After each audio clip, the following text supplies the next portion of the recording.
On est sur une tournée qui nous rapporte hors TVA la journée et une autre tournée qui nous rapporte environ hors TVA aussi. Environ. Et donc on est sur € la journée. Bonjour, on n'a pas encore nom de chaîne, on en aura une, ce sera écrit en bas, mais pour l'instant moi je sais pas c'est laquelle. On vous présente la Renault Master L2H2 2025, c'est la nouvelle, celle qui vient de sortir. Enfin elle est sortie environ un an, on va dire ça comme ça. Donc nous ça fait depuis août qu'on l'a. La vidéo sera en 3 étapes. La première étape ce sera, on vous donne juste les détails caractéristiques, le moteur, le châssis, la charge utile, etc. Ensuite ce sera une partie où on donne notre avis parce qu'on l'a testé pendant très longtemps même, on l'a même détruit, on va vous l'expliquer. La troisième étape ce sera au niveau de la rentabilité, au niveau du transport, des livraisons, etc. parce qu'on l'a testé en livraison. On va commencer par la motorisation. On est sur un moteur 2.0 Blue DCI. Je sais pas du tout ce que ça veut dire, mais en tout cas c'est le moteur. Vous avez 4 autres options. Vous avez le 105, 130 et le 170 chevaux. Celui-là c'est en 105 et ça va, elle bombarde bien, on est très content. En fait je suis un fou. Avant de vous parler de la motorisation, il faut que je vous parle de la beauté de la camionnette. Déjà elle est magnifique. Au niveau utilitaire pour moi c'est le meilleur sur le marché, en tout cas au niveau beauté.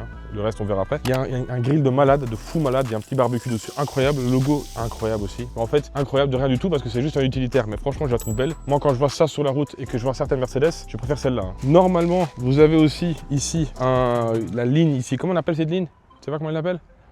C'est la ligne. Bon, ici on est sur un L2 H2. Et en fait, il y a le plus grand. Celui-là, c'est la moyenne. Vous avez le L1, L2, L3, L4. Celui-là, c'est un L2. C'est environ 6 mètres de longueur et 2,50 de hauteur. Et vous avez la charge utile de 11 mètres cubes. En fait, c'est un 11 mètres cubes. Bon, c'est 10,8, mais c'est un 11 mètres cubes. Si vous ne savez pas ce que c'est la charge à l'arrière. Parce que pourquoi? Oui, il y a la cabine. On y va, let's go. Et tu fumes pas ma calvitie, attention. Comme vous voyez, elle est très propre. Let's go, t'es prêt? Attends, il y a moyen qu'il y ait des trucs bizarres dedans. Allez hop. On va pas l'ouvrir. Non? On cut. Ok, bonjour à tous, on va ouvrir l'arrière. On a 15 minutes après environ. Merde. Attends. Ah ouais, hein, c'est sécurisé, hein. C'est ce qu'il y a le sang que. À la banane, Ouais, bah. à la Ah merde, à la attends. banane. Ah, voilà. Let's go. Voilà.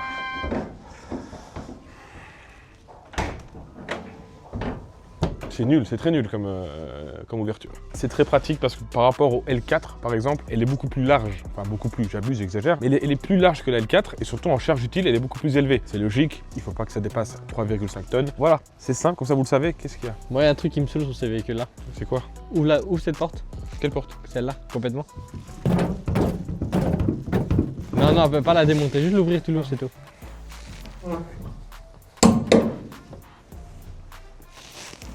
Tu vois le problème? C'est Tu que l'as c'est vu pas le complètement. Exactement. Et c'était écrit, c'est 270 degrés pour les ouvertures de porte. Il n'y a pas 360 degrés, c'est pas Mercedes, on va pas abuser non plus. Mais C'est dommage, c'est dommage. et d'ailleurs ce truc là, je vois pas à quoi ça sert. Enfin je vois à quoi ça sert, Mais c'est con. Combien de fois je me suis blessé sur ça, moi, vous savez ça? C'est con, c'est comment inutile. Et surtout, à chaque fois, un autre truc que je vais te montrer qui me saoule vu que t'en parles, on va montrer, let's go. Filme quand ça se ferme. Filme quand ça se ferme. Ouais, c'est ce que je fais. Ah ok. Quand je ferme et qu'il y a des colis là-bas, vu que moi je bombarde sa mère, Ouais. oh, bah ça, en fait ça explose des colis qui s'y trouvent. Je sais pas si t'as déjà vécu ça. Retour au dépôt. T'as déjà vécu ça? J'ai beaucoup, ouais, énormément. Ouais, voilà, tu vois, donc c'est vraiment tout con. Au niveau de la charge utile, ça va. Et franchement, on arrive facilement à prendre, bon après tout dépend pardon, de la taille des colis, facilement à prendre 150 colis, c'est très large. Option très importante pour les livreurs, surtout ceux qui sont des chauffards, comme un peu comme moi, la caméra de recul, ça c'est très important, il n'y a pas de caméra de recul. Bon, allez, let's go. On va voir ici sur le côté, elle est vraiment très belle, hein, pas se mentir. C'est l'un des utilitaires franchement sur le marché que je trouve très jolie. Elle ressemble fortement, déjà elle a le même moteur que la Nissan Interstar, ben, elle a la même gueule aussi parce qu'en fait elle se ressemble, c'est un peu le même C'est bordel. juste écrit Nissan. Pardon? Non, ouais. Voilà, donc c'est juste écrit Nissan, c'est vrai que ça ressemble, je sais pas s'il y a le logo, un nouveau logo Nissan. En tout cas j'aime trop le nouveau logo de Renault aussi. Ouais, Nissan c'est pareil. On va pas se mentir, sur le marché, Renault Master c'est une masterclass. Et en fait c'est vraiment le modèle de prédilection, les gens, en fait niveau moteur c'est vraiment très fiable. Et même niveau consommation, on parlera ça de la partie de notre expérience parce qu'on va aussi vous donner notre avis parce qu'on l'a testé pendant très longtemps. D'ailleurs c'est ce qu'on va faire maintenant, let's go. Ouvre la porte. C'est une grande porte, c'est ça? Elle est énorme. C'est bien? Bah, ça fait partie du dépend. design, c'est pour ça. En fait, comme vous voyez ici, je crois qu'on voit parfaitement, elle est tellement cubique que c'est ça qui la rend belle en fait. Elle est tellement grande, je fais 2,12 m. Hein. Ouais. C'est énorme la taille. On va vous montrer l'intérieur, il n'y a pas grand chose à montrer, c'est une camionnette, on va pas commencer à MZF. Il y a un truc, il y a une option, la meilleure option qui existe en fait. Elle est très propre comme vous voyez, lol. Bon, il va arrêter de filmer ma calvitie, tout le monde. Déjà niveau intérieur, ça reste une camionnette, on va pas se mentir, ça casse pas 3 pattes, 1, Le volant est très joli. C'est une volant multi-option, il y a plein de choses. Vous avez le cruise control ici, vous pouvez changer le menu ici exactement. Mais le plus important, c'est justement l'écran ici. Vous avez Maps direct, donc c'est même pour les livreurs qui ont déjà vécu la situation, vous avez des endroits où ça capte pas. Vous pouvez directement utiliser Maps, rien à dire de plus. En fait, c'est juste un GPS directement intégré. En fait, c'est tellement pratique. La camionnette est dégueulasse. Revenons maintenant, on va dire un peu sur notre expérience à nous, personnelle. Tu diras toi aussi ton avis derrière, parce que bon, au bout d'un moment, tu l'as conduit aussi. Hein. Juste le prix sur le marché de cette camionnette-là, chez Renault, vous l'avez facilement pour 35 000 €. Ceux qui font du transport le savent qu'on peut l'avoir beaucoup moins cher. Okay, sur certains sites de leasing, etc. Vraiment, vous pouvez le trouver pour 28 000, 26 000 en export, etc. En neuf, hein, je parle. C'est très intéressant. Bon, sûrement avec beaucoup moins d'options et beaucoup moins de chevaux, mais c'est très intéressant. On l'a eu à 16 000 km. On est actuellement à 90 000 km. C'est quelle date aujourd'hui? Le 12 décembre, le 11 décembre environ. En tout cas, on est en mi-décembre. C'est ça.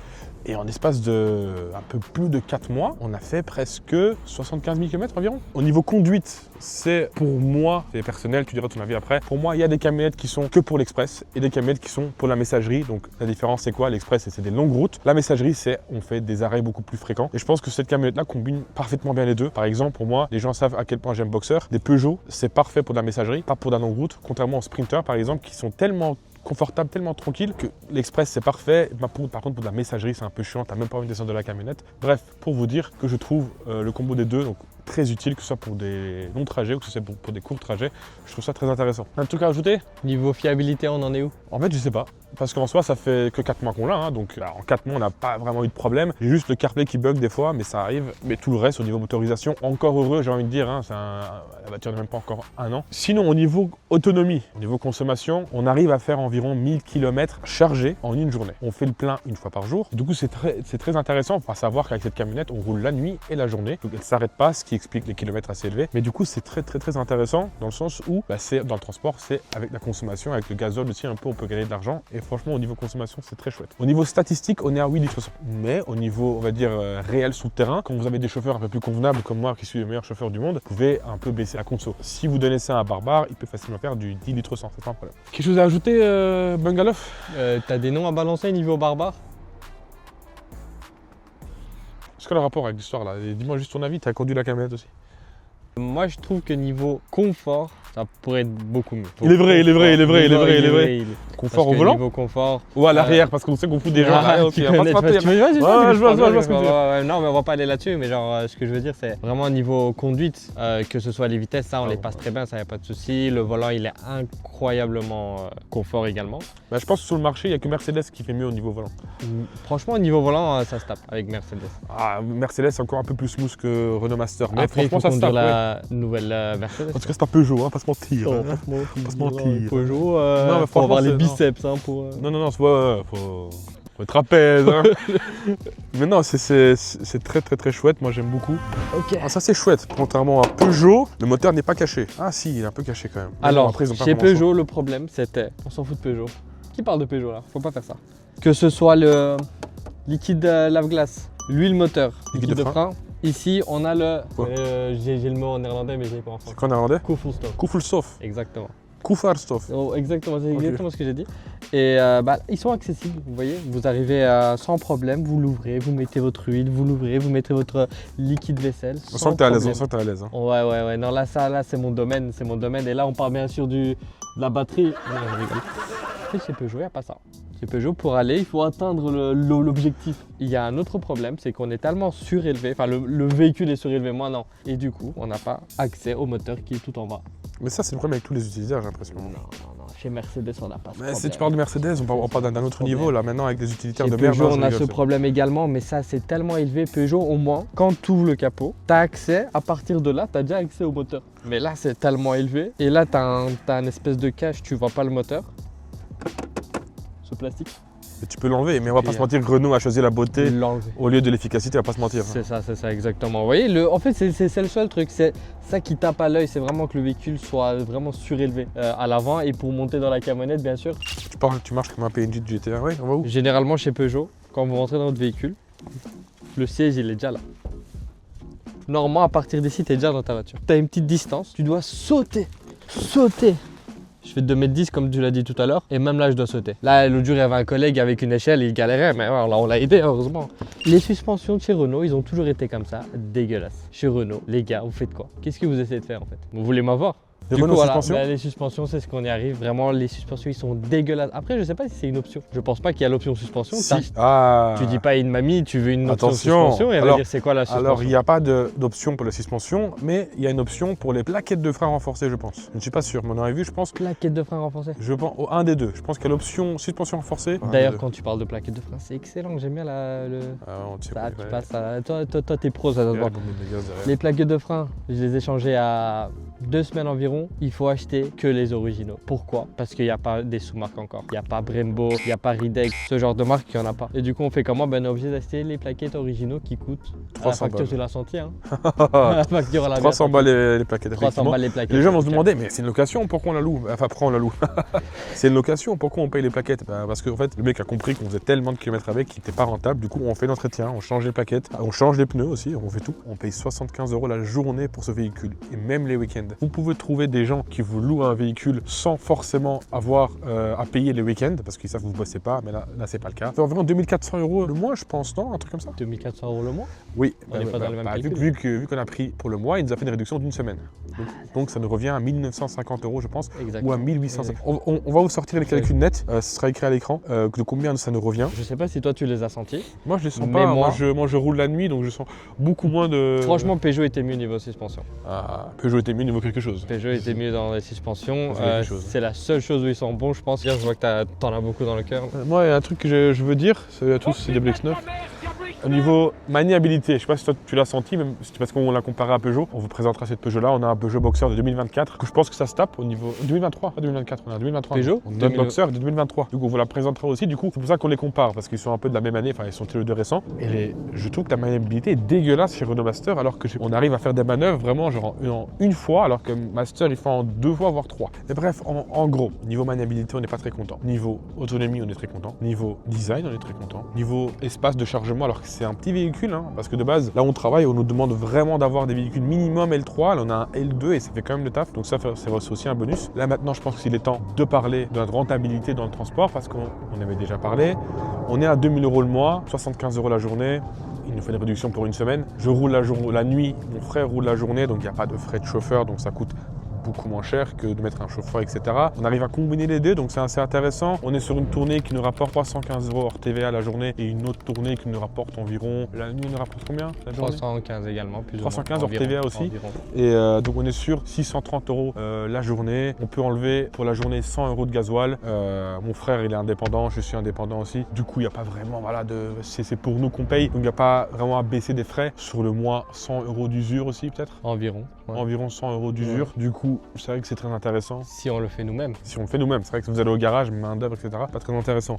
Il faut savoir que 75 € pour un véhicule, pardon, 75 € pour un véhicule comme ça, pour 2, 3, 4 jours, c'est pas vous dépanner, mais partir sur 4 mois, c'est vrai que c'est pas très rentable si vous avez un chauffeur. Nous, c'est rentable parce qu'on roule tous les deux, parce qu'on fait 2 tournées en une fois. Du coup, la camionnette nous rapporte de l'argent. Mais c'est vrai que sur une tournée, même si c'est lui ou moi qui roule, c'est pas très intéressant. T'as reçu un message de ton cousin qui te dit qu'il t'envoie 2 photos. C'est sûrement des plaintes par rapport à ma livraison. Parce que c'est lui qui Est-ce qu'on regarde. peut avoir les trucs en direct, les infos? Est-ce que c'est une plainte? Est-ce que c'est une plainte? Non, c'est des amendes. Excellence. 75 € l'amende et 65.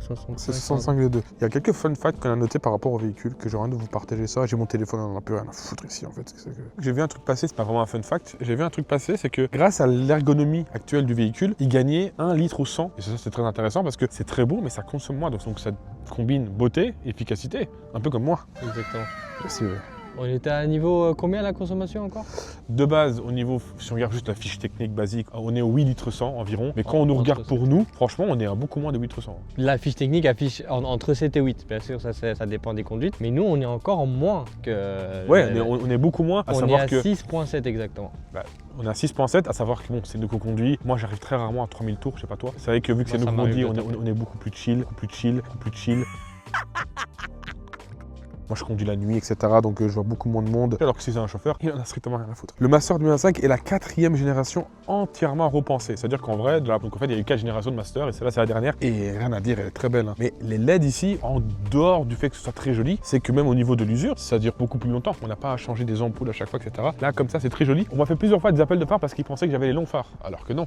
J'ai juste une Renault Master 2025. Et oui les amis.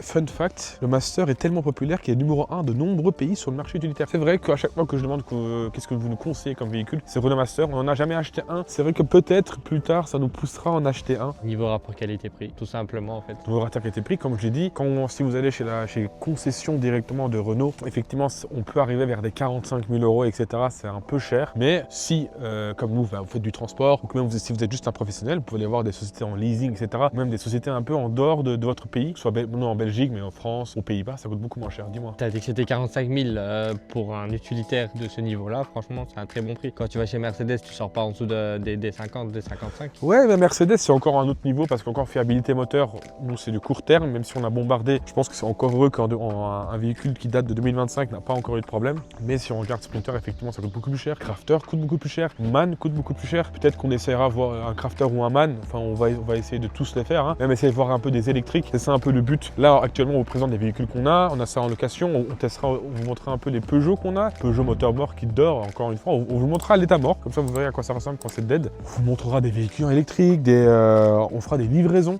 On vous montrera aussi au niveau gain directement sur place en livraison express parce que là, on parle de la messagerie. Donc en général, c'est un véhicule très intéressant. C'est un véhicule pas très cher pour ce que c'est. Encore 45, pour moi, 45 000 euros, c'est encore cher. On peut aller à beaucoup moins. Si on veut chercher un peu partout, on peut aller à beaucoup moins. D'ailleurs, j'ai une question, les amis. À toi d'abord derrière la caméra. Comment on appelle la chaîne? On appelle transmission. Transmission, il y a transport, il y a mission. Je te jure que j'ai trouvé alors que c'est toi qui l'as proposé. Exactement. Il y a mission comme pour les courses. Et il y a transmission comme pour. Ça, c'est les transmissions. Bah ouais, là, je vois mieux, je pense que... Transmission? Ouais, transmission. Bah c'est parti pour transmission. Bienvenue sur transmission, on fait tout à l'envers. C'est vrai qu'on fait tout et n'importe quoi sur cette chaîne. C'est basé sur le transport, on ne va pas non plus tout le temps que rester dans le transport. On est parti sur un test d'un véhicule, on partira aussi sur des tests des véhicules simples, au niveau juste, peut-être une petite Tesla qui arrive. Et surtout, on fait sur tout type de véhicules et livraison sur tout type de véhicules pour essayer de vous divertir et essayer de vous apprendre des choses un peu à droite à gauche. Surtout au niveau de notre expérience. Ça fait 10 ans qu'on est dans le domaine, on sait ce qu'on dit. Il y a des moments où on dit de la merde, ça arrive. On ne fait pas tout non plus parfaitement. Le transport, c'est très varié, chacun est rentable à sa manière et chacun fait le type de livraison qu'il veut, donc qu'est-ce qu'il y a encore? On n'est pas des professionnels, mais c'est juste qu'on a beaucoup d'expérience. Et c'est pour ça en fait que je trouve que les statistiques qu'on voit sur internet sont moins intéressantes que quelqu'un qui a fait l'expérience et qui en a fait les frais, le moteur qui explose, le moteur par exemple. C'est un joli véhicule. Je devais le dire. Donc voilà, merci. Ce sera tout pour cette année. Il n'y aura plus rien jusqu'à 2027. C'est tout. Au bout d'un moment, faut pas commencer à m'énerver parce que, à savoir qu'on filme la nuit, mais qui présente une camionnette la nuit? Nous, parce qu'on travaille, la journée, je travaille la nuit. On est un peu en galère. On fera peut-être une vidéo où on va vous expliquer notre situation actuelle. Je pense qu'on traverse la pire année dans le transport, au niveau rentabilité, au niveau bénéfice, au niveau juste, il n'y a pas aucune chance. On a aucune chance. Et on s'est dit, ça nous divertit, ça nous permet de sortir un peu de chez nous aussi. On va pas se mentir ce qu'on fait là. On est beaucoup plus dans la camionnette qu'à la maison, mais on a marre de rester enfermé. Ça fait. Pourquoi je fais un peu le psychologue dans l'histoire là? Ouais, mais c'est pas grave, t'avais des trucs à dire. Bref, on s'en fout. En tout cas, merci d'avoir écouté. On fait une petite photo pour la miniature, viens. Vas-y, attends, ce plan il est incroyable. Mais tu viens pas? Non, je sais pas comme ça avec tes mains. C'est en mode chill. Chill, d'aller chill là. Toi t'es chill là?